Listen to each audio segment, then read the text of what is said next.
Yes, people, what's going on? Welcome to the channel. It's AdamMcKola here, and I'm with my mate Jay, and we're having a little drive around Santiago. Lift the camera up, show them a little bit of what's going on outside. And we're here to talk about so much stuff. Chido Obi Martin has been given the here we go to join Manchester United. There's talk about Aaron Wan-Bissaka leaving the club. There's talk about Mazraoui. We've got an update on Leny Yoro's fitness as well, and how many games he's going to miss after we saw him on crutches. That's not a good look, is it, Jay? We're on pre-season tour and already we're seeing our main man that we've brought in on crutches. How were you feeling when you seen that one? I was gutted, right? Because I mean, first of all, there's the Højlund injury. Højlund scores and then he goes off injured, which is a bit of a disaster considering how reliant we are on him. Then Yoro, we're all looking forward to seeing, he's barely been on the pitch, and he goes off as well. And then, like you said there, we've seen him, pictures of him on crutches. There's sort of various reports on how long he can be out for. But yeah, it's pretty devastating, because I was hoping, never mind the league, I wanted him to start in the Charity Shield against them lot. It would have been nice to see him in the Charity Shield, innit? And obviously you kind of get to see him in a big test against the Premier League champions. We're not going to get to see that now, and he's going to be thrown in the middle of the season. He misses that Fulham game, he misses 2 more games. What we're hearing at the moment, what we're hearing is, and it comes from the Sun, so you got to take it with a pinch of salt, but we're hearing it's 3 games out from the Premier League season for Leny Yoro. Is that better than we maybe feared though? It is once or so. When you see a player on crutches, you fear the worst, don't you? You think this could be potentially, you know, months and months. So 3 Premier League games and the Charity Shield or the Community Shield if you're under the age of a certain age isn't the end of the world. And also, I know this is where I'm going to lose my audience, Macca, but I think for 3 games, I think Harry Maguire can do a job for 3 games. I know you're not his biggest fan, but as a backup, it doesn't have to be Harry Maguire. Oh, sorry. I should know my audience. Johnny Evans can do 3 games. Also, Johnny Evans can do 3 games, but there's also the fact that Man United are in the, if you bring those stories up that we got sent to you earlier, Jay, yeah, Man United are in the market for hopefully another centre-back. If Matthijs de Ligt ends up joining us, who knows what could happen, do you know what I mean? What's the first story we got there? Well, on de Ligt, so let's talk about them, because it says here, I think this has come from Florian Plettenberg now, on Stretford Paddock, over on Stretford Paddock. We've had him on a few times, very reliable guy when it comes to German news, especially Bayern Munich news. He's up there with the likes of Christian Falk.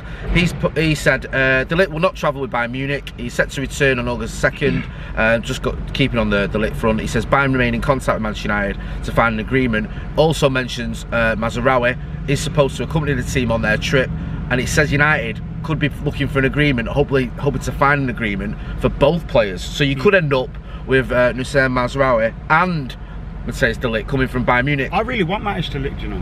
I don't know what we're doing, like kind of angling about, waiting to see what's going to happen with Jarrad Branthwaite. They want ridiculous amounts of money. Matthijs de Ligt is there waiting for us. It's not like he's old, he's still of a decent age. As we know, fun fact, won the league first season in his career at Ajax.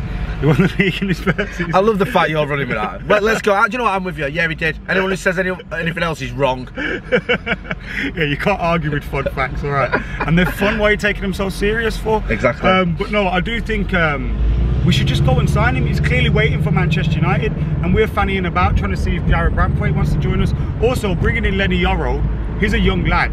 Maybe bringing in a little bit more experience in there will help us out at the back, because we know Lisandro Martinez has had his injury worries, and we've had to rely upon different players. Johnny Evans probably didn't expect to play as many games as he did last season, so we need centre-backs and we need experience in there. So I think Matthijs de Ligt should be the one to come in, man. And the deal seems likely to happen. It seems easy to happen. You know, a few years ago, if you'd have said to me, when he's 24 years old, you could get de Ligt, and he cost you we're hearing around 40 million euros, you'd have thought that's a dream come true. But he's not a bad player, and even at Bayern Munich he's not been bad for them. They've just got a lot of shenanigans going on with centre-backs. They've got obviously McKola, they've got Kim Min-jae still there, plus you always feel like there's a little bit of politics with Bayern Munich about certain players falling in and out of favour or whatever. So if we can get the Ligt, I hear you, especially because for me, Everton have priced Jarrad Branthwaite out of the equation. If United pay 70 million for Jarrad Branthwaite, then just you may as well bring Ed Woodward back.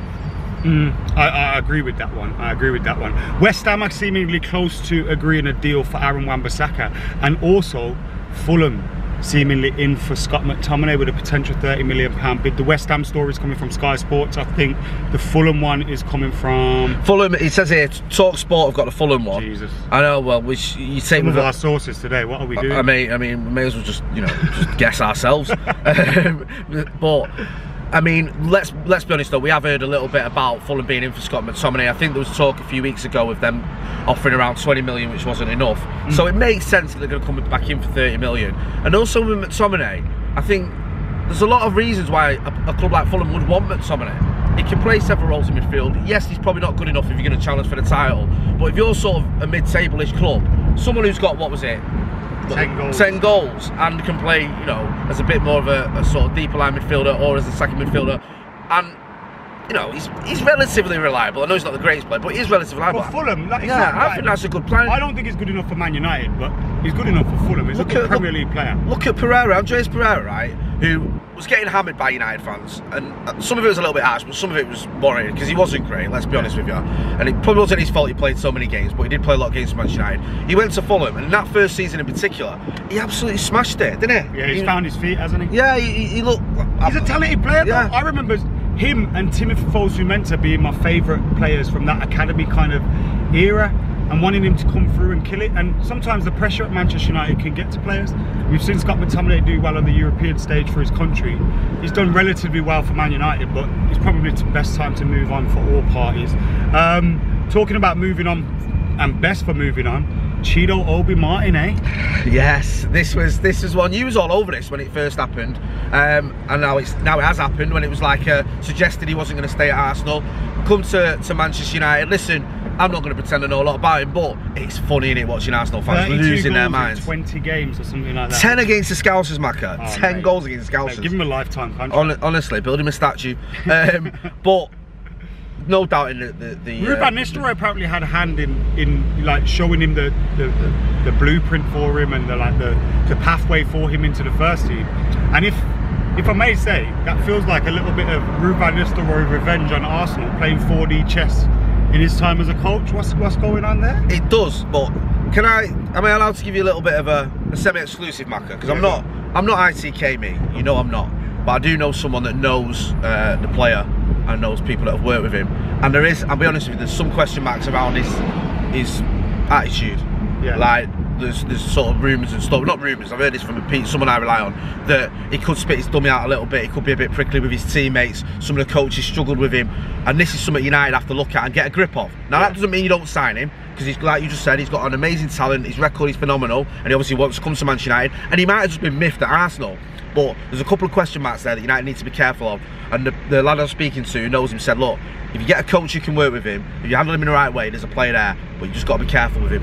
It could have been, he wants to play first team football, he wants to feel closer to it, and he just wasn't. Yeah. That's why he's moved. Exactly. I'm always wary using the word attitude. I think it gets thrown around too early, too many times with certain players. But there was obviously a couple of issues there with the Arsenal sort of squad. But look, I'm glad we've got him. We'll have to wait and see. I just think it's difficult now. You got to be, I've just got to be a little bit patient because he's only 16, the kid, but very, very, very talented 16-year-old, and that record is absolutely phenomenal. I think was it 7 goals against Norwich as well, and just an hat-trick almost every day. It's just unreal. Yeah, he's killing it. He's killing it, and fingers crossed he'll continue to score goals in a Manchester United shirt. Anyway, we are here now in prime location for our bagels, so thank you very much for tuning in. Make sure you're hitting that subscribe button, liking, commenting, sharing, get on all the Stretford Paddock stuff, and of course get on Jay's stuff as well, Scotty and Matty and all that. See you in a bit.